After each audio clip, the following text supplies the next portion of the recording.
Bonjour les amis, j'espère que vous allez bien, j'espère que vous vous portez bien. Est-ce que vous savez que nous courons tout droit vers la Troisième Guerre mondiale? Vu ce qui est en train de se passer actuellement dans le monde entier, nous pouvons dire avec une certitude que nous courons tout droit, si rien n'est fait, vers la Troisième Guerre mondiale. Je vais vous expliquer un peu pourquoi. Parce que la Deuxième Guerre mondiale s'est déroulée en 1945. Il y a eu d'ailleurs, cette guerre fut très longue de 5 ans et il y a eu tellement de morts. Et les causes lointaines de cette guerre, c'était Hitler. Hitler, la base de cette guerre.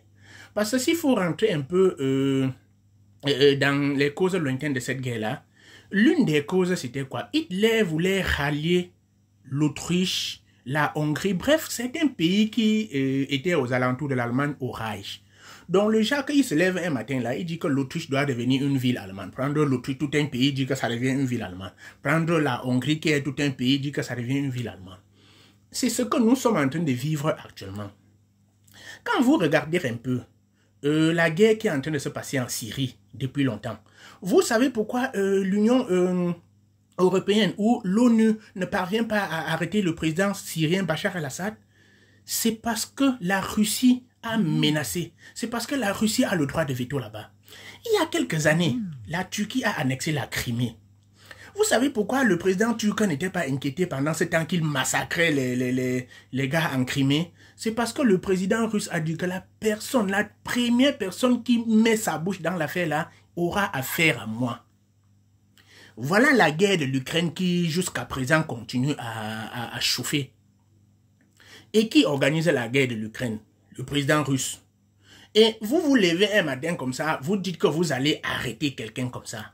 Donc quand on regarde un peu ce qui est en train de se passer actuellement là, comparativement à ce qui s'était passé en 1945, s'il faut parler des causes lointaines de la Deuxième Guerre mondiale, c'est exactement la même chose qui est en train de se passer actuellement là.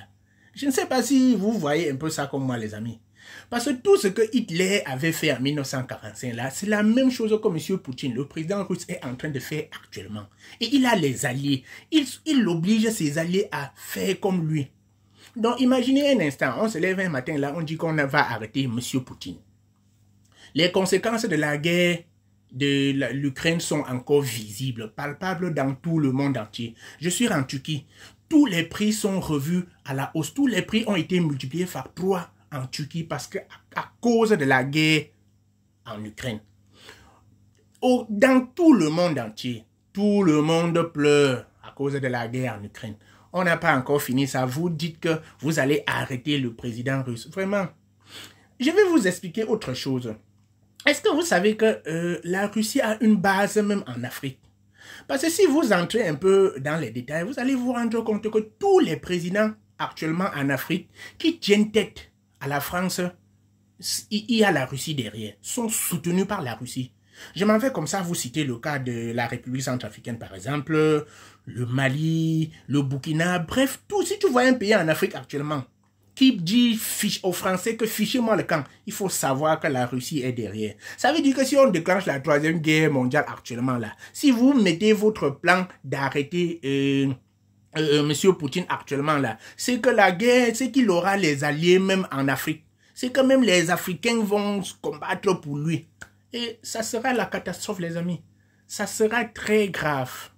Je te dis, je vous dis sincèrement.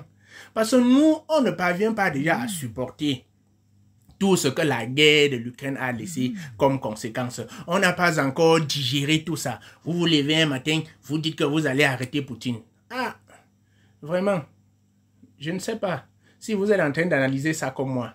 C'est on court tout droit vers la Troisième Guerre mondiale, les amis. La Russie a comme allié la Turquie, je suis en Turquie. La Turquie a été un allié russe. Ils ont des accords militaires.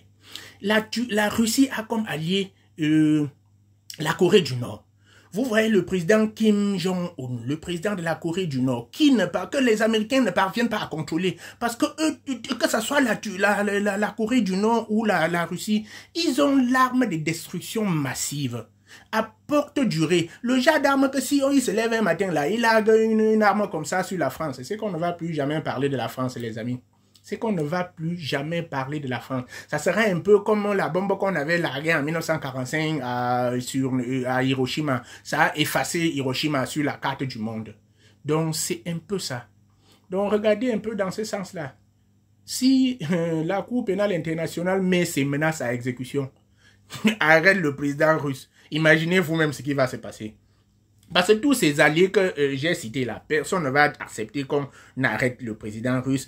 Même les armes même que la Russie même a déjà même, ils ne vont pas accepter qu'on torture leur président comme on arrêtait les Africains n'importe comment pour conduire à la CPI. Regardez tout ce que Bachar al-Assad a fait. Regardez ce que Bachar al-Assad a fait. Il utilise l'arme même nucléaire contre son propre peuple. Mais l'Union européenne, l'ONU, personne ne met sa bouche là-bas. Parce que le président russe dit que la première personne à mettre son nez là-bas aura affaire à moi. Maintenant, vous vous levez un matin, vous dites que vous ne parvenez pas à arrêter l'élève, mais c'est le maître maintenant que vous allez arriver. Voilà pourquoi je dis que si rien n'est fait, c'est que nous courons tout droit vers la Troisième Guerre mondiale, les amis. Tout droit. Et ça sera catastrophique. Donc, prions beaucoup. Prions beaucoup pour que ça n'arrive pas. Sinon, nous sommes en train de subir déjà les conséquences de ce que lui, il a fait en Ukraine. Nous sommes en train de subir les conséquences de son comportement actuellement. Vous voulez encore que... prions beaucoup pour que ça n'arrive pas, les amis, vraiment.